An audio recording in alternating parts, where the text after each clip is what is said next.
If you're a gamer, a voice coach, a voice actor, a podcaster, maybe a vocalist, there's never really been a better time to get access to, affordable microphones, and especially with the rise of kind of like USB microphones coming into play.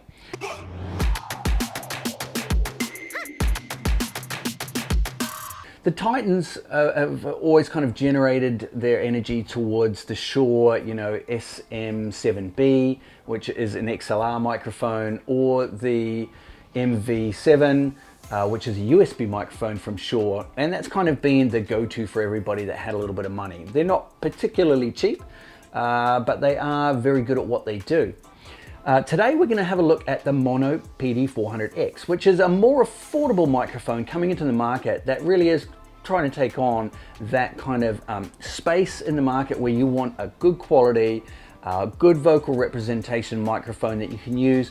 And it's really kind of aimed at podcasters, but we'll put it through its paces today. We'll try a little bit of music with it as well. We'll have a talk about the software. We'll have a talk about how it performs. You can have a listen to all of that. At the moment, obviously I'm using this microphone, and we'll switch over to this soon.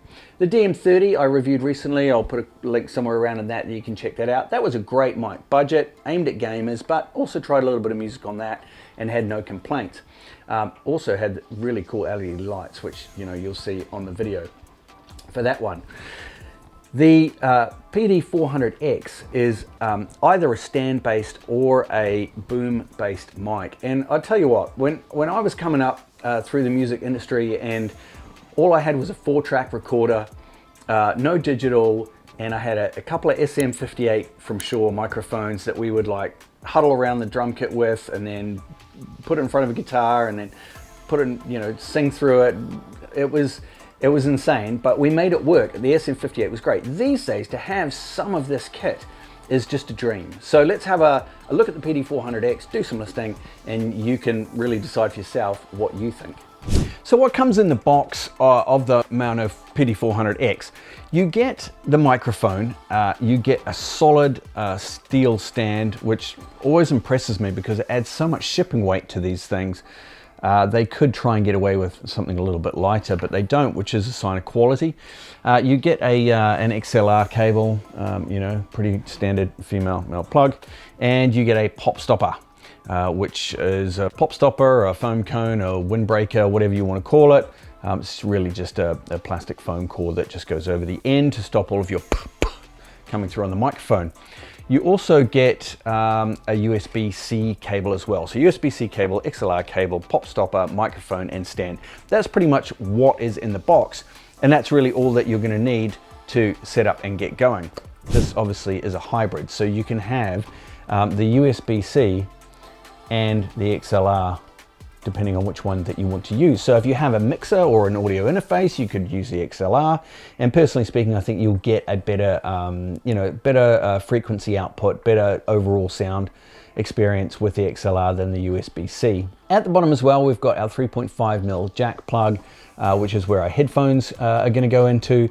And we've got a button which changes our EQ. So you've got flat, which it is at the moment. Now under these, check out the HD photos on the website to get the real detail. I'll just take that out so you can see a little bit better.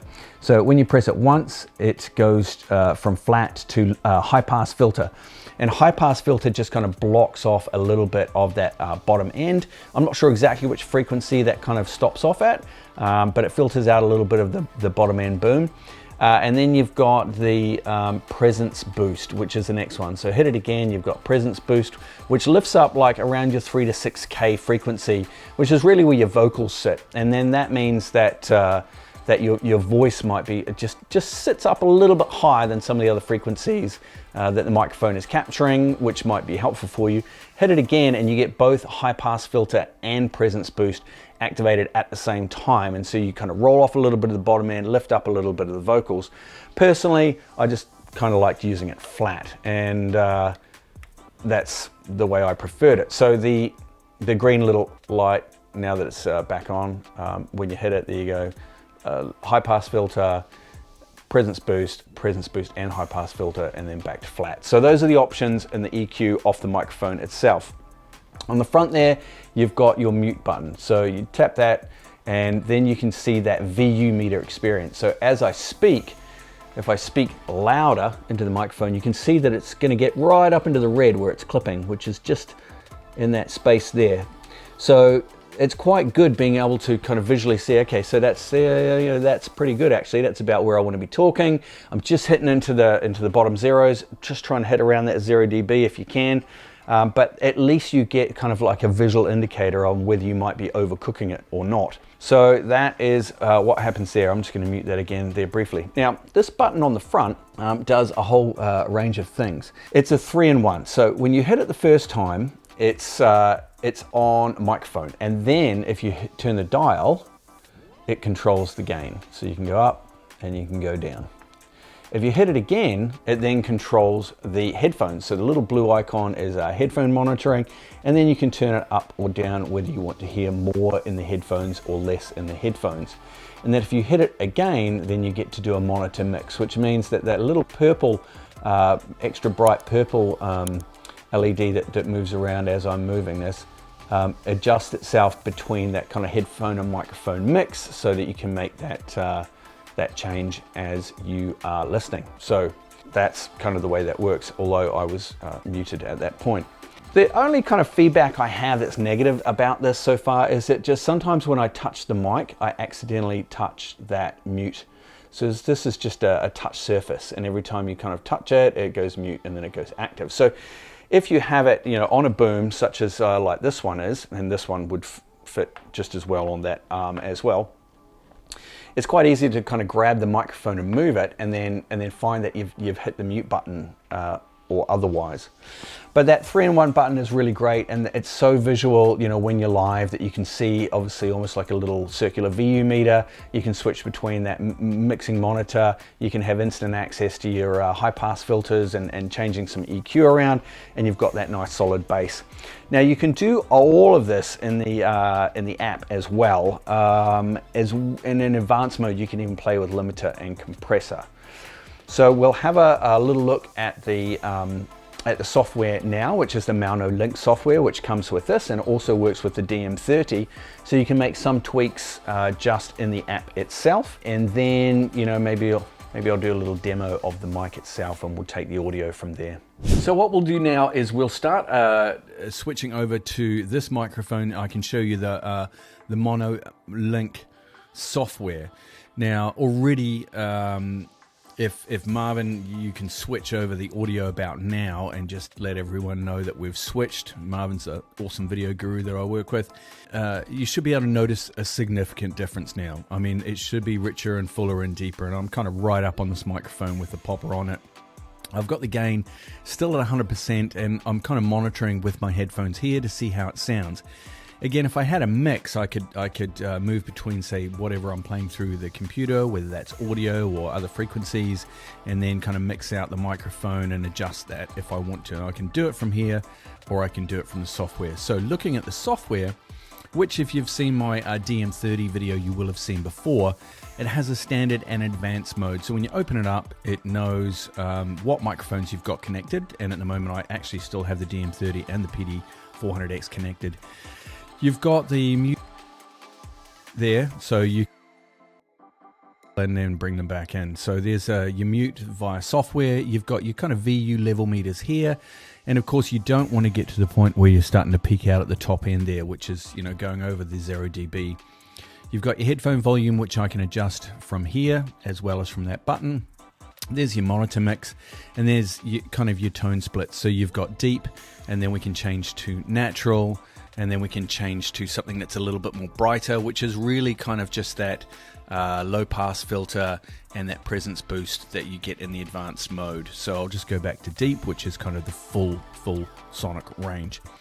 Now this is quite cool in terms of helping you manage your gain. So rather than having a gain option in the basic settings, if you haven't used a microphone very much, what you can say is, well, I am 5 to 10 centimeters away right now. That's how I have it set. Now, if I go back a little bit, then, okay, now I can go back to about 11 to 30 centimeters, which is a little bit further back. And I like that this little visual kind of on the screen helps you know that, so that, even if you've never used something for podcasting, gain can be one of those things you're really not quite sure. Like, I don't know, where does the level start and stop? So especially for beginners, this is awesome. And then if I change that to far away and I stay where I am, it's going to get quite loud. So now I can go back to about 30 to 60 centimeters. Already you might be able to pick up that we're picking up a little bit of room echo. So if I was to do podcasting at this distance regularly, what I would do is obviously I'd put up some acoustic paneling around my space, or even some acoustic paneling around the back of the microphone itself, because that would just help stop any of that acoustic spill and that reflective spill of my voice bouncing off other items around the room. So if I go back to near and I stay back here, well, now I'm just too quiet. So back up I come.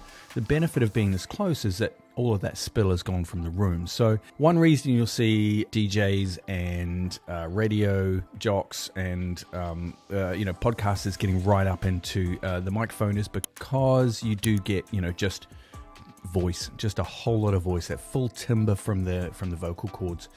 Let's switch over to advanced and have a quick look there as well. So already, I changed it. The gain went back straight up to the top, whereas before it had been preset down to close, which is about, probably about 50%. You've got all the same things, and then you can unmute.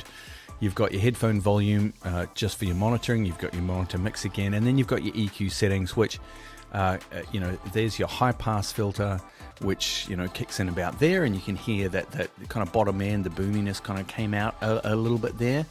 And then if we go to the presence boost, then you notice that especially the high end of my vocals, it just really start to come forward a lot more.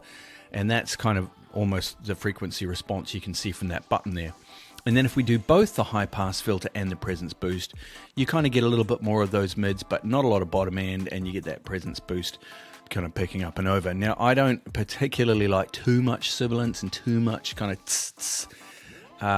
When it comes to microphones, I do like it in my IEMs, which is a kind of strange thing, but I'm just going to go back to a flat EQ, which I think I like that bottom end. I like that warm bottom end that comes in with, that flat response. Gain, of course. Now, if I turn the gain up, I'm able to move further and further away from the microphone and still have a decent sound. But again, even at the edges of the microphone now, I'm picking up a little bit of spill from my voice bouncing off some of the reflective surfaces around me. So I would probably more typically just kind of lean in at about anywhere from 50 to 70 and just stay right up on the microphone. If I get too excited,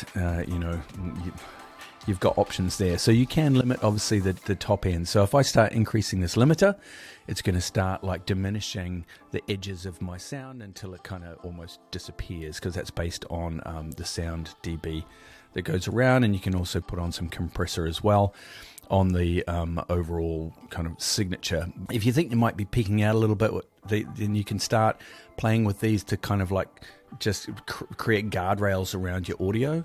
But generally, I'm not going to use those. And I think you can tell already from this kind of good, deep sound that this is, plenty good enough for a podcast. So for the price, it's a great sounding mic. The build quality is fantastic. But yeah, no, actually, maybe what I'll do is I'll just do a quick segment now on the guitar, at least, so that you can hear what that sounds like if you don't venture off to the site. So just bear with me, and I'll do a little studio change here, and with the magic of movies, I'll be back faster than you can say. Pop stopper. Made a real mess of these recordings today. I keep forgetting which I'm recording on, and some, like, I just did a whole audio demo and then realized that I was recording it through this mic and had forgot to turn this on. So let's try again. We'll try a little bit of guitar first, and I'll let a few notes ring out and you can kind of get a feel for it. So this is probably about 20 centimeters away. I've got gain at about 50.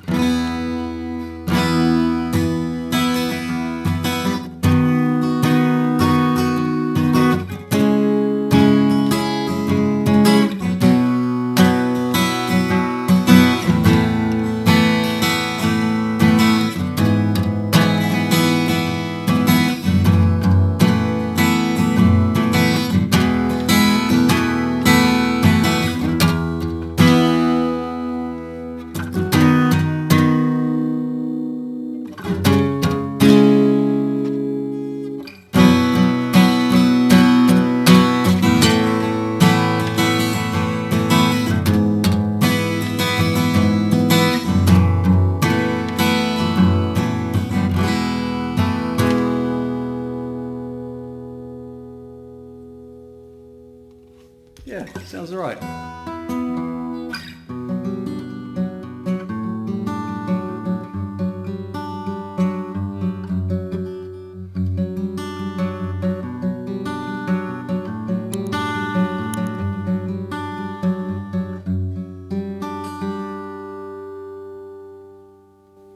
Mistakes included.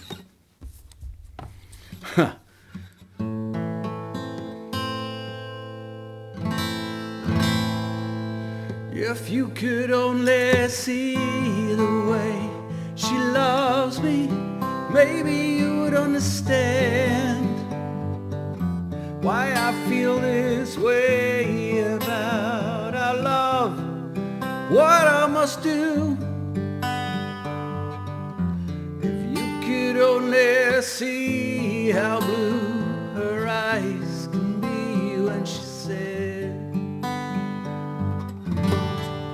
when she says she loves me. You